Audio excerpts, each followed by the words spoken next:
Salut les amis, salut tout le monde et surtout bienvenue une fois de plus sur votre chaîne d'information préférée, la SN Info. En effet, aujourd'hui, là, on se tape pour cette nouvelle partie d'information pour parler encore une fois de plus de ce sommet extraordinaire de la CEDEAO. Talon, Sall et Ouattara absents au sommet de la CEDEAO de ce 10 décembre pour feinter les inepties sur la récurrence des buts. Abuja suit la photo finale du 44e sommet de la CEDEAO qui s'est tenu à Abuja ce dimanche 10 décembre.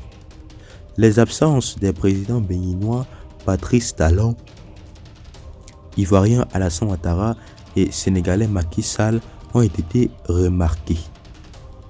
Ces trois dirigeants sont connus pour leur position tranchée quant au régime issu des coups d'État dont le sort était à l'allégance des discussions.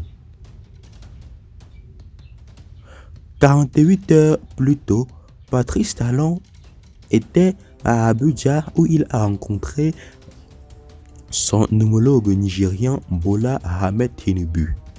L'objectif officiel de la visite, le raffermissement des relations économiques entre les deux pays voisins, mais on se doute bien que par la même occasion, il a informé son hôte de son absence à la conférence des chefs d'État qui se tenait 2 jours plus tard.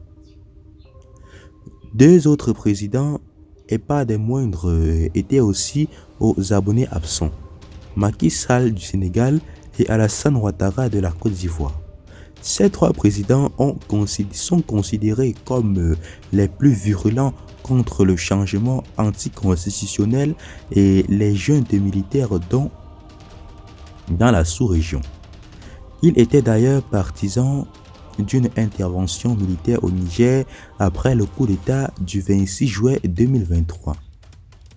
Mais l'ironie du sort, bien qu'absent à Abuja, le président béninois Patrice Talon fait partie du trio de chefs d'État avec le Togolais Faure Gnassingbé et le Sierra-Léonais Maada Bio désignés pour reprendre contact avec la junte nigérienne à Niamey au nom de la CEDEAO pour l'élaboration d'un schéma de sortie de crise.